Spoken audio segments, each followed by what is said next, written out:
Здравствуйте, уважаемые наши телезрители! Сегодня у нас с вами состоится очередная 284 серия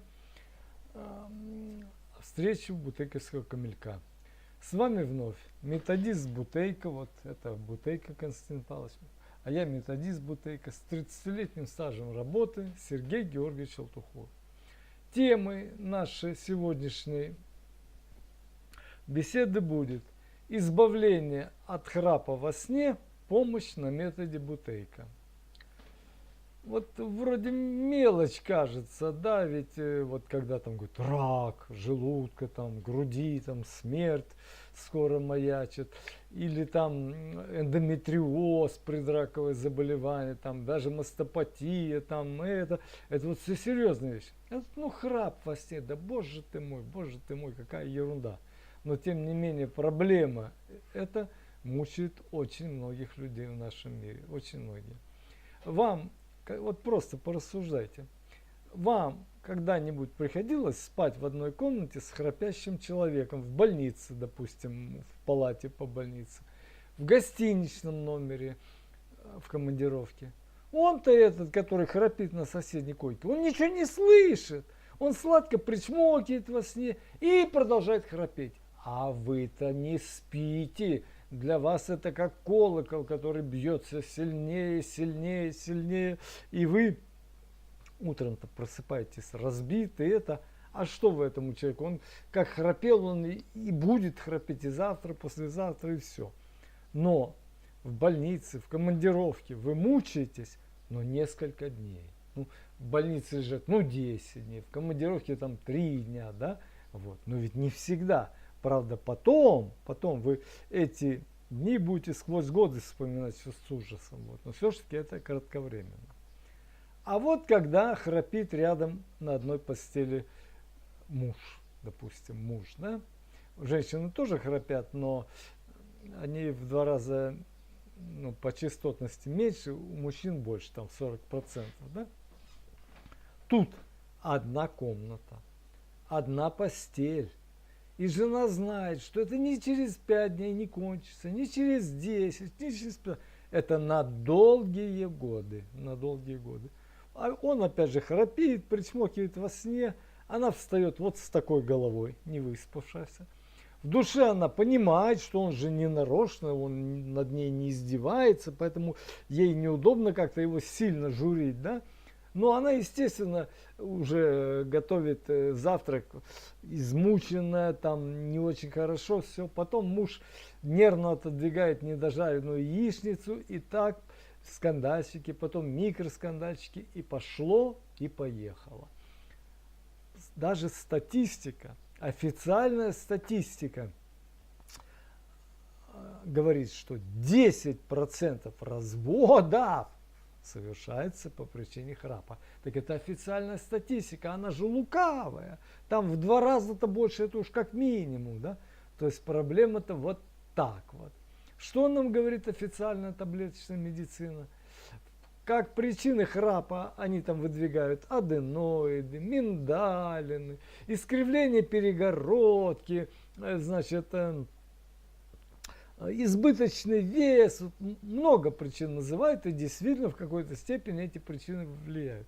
Но это все косвенные причины. Почему-то таблеточная медицина никогда не называет главную причину храпа во сне, главную. А главную причину храпа во сне открыл наш легендарный ученый-медик Константин Павлович Бутейко еще 60 лет назад. Это глубокое дыхание. Вот именно глубокое дыхание создает вот этот храп. Вот я просто даже вот не буду растекаться по древу, там много это. Просто пример, вот я же говорю, что я методист с 30-летним стажем. Когда-то, 30 лет назад, там, в 88 году я пришел в центр Бутейко в Новосибирском академгородке, а тогда был огромный наплыв народа. Сейчас нет в центре Бутейко такого наплыва, потому что люди идут в аптеку как в супермаркет, тут надо дышать, что-то делать, а вот она заплатит там 500 рублей купит таблетку, съест, печень отравит, но зато ей 2 часа будет полегче. Поэтому нету этих очередей. А тогда были огромные очереди. Вот. И когда я работал первые годы в центре Бутейка в Новосибирском академгородке, я заметил такую вещь. К нам приезжали часто молодые, не только там старики, молодые супружеские пары, ну они там останавливались в академгородке у частных хозяек, естественно, спали в одной комнате. И вот они там жаловались на диабет, на боли в сердце, на астму.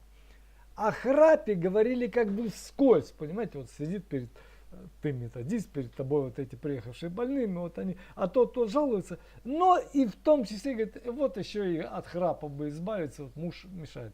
Часто так говорили. И что интересно, по мере освоения метода на занятия тогда были длинные, аренда была дешевая, сейчас вон 3 дня и все, и аренда дикая там стоимость будет. Нет, тогда было все попроще, еще было советское время. И вот я заметил, что по мере освоения метода Бутейка, то есть они же регулируют дыхание, все, они говорили, затихает, а к концу занятий часто и полностью перестает вот этот вот шум, храп и так далее, и так далее. Почему это происходит? Потому что человек регулирует самое главное, дыхание эту причину убирает, да? Ведь посмотрите, почему при Петре Первом, да, это же там 1700, допустим, 18, там, 12 год, ну, 200-300 лет уже назад, да, ни о каком методе Бутейка речи не было. Чем тогда лечили храп? На спину тому, кто храпит, привязывали камень, чтобы он, паразит этакий, ночью не спал на спине, А почему это помогало? А потому что Бутейка всегда говорит, если человек спит на спине, самое глубокое дыхание, понимаете, грудь свободна, ничего ее не ограничивает, да он же еще там голову с подушки соскользнет, голова вниз, рот распахивается, да, самое глубокое дыхание. И тут такой храп, а ему раз камень, он переворачивается, а когда на боку, он на какое-то время уменьшает дыхание невольно. Точно так же и дома жена там, ну-ка, Петя, перевернись, все. Действует именно вот это. Она ему перевернись, а становится легче,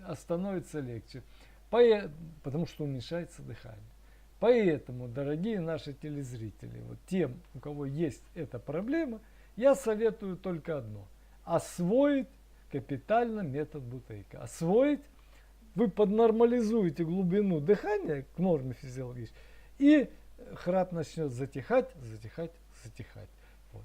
На этом мы будем сегодняшнюю встречу заканчивать. Проблема эта очень яркая, но она вот довольно-таки существенно, может быть, облегчена и решена с помощью метода Бутейка. Напоминаю еще раз, что с вами был методист Бутейка с 30-летним стажем, автор трилогии «Открытие доктора Бутейка» Сергей Георгиевич Алтухов. До новых встреч в эфире.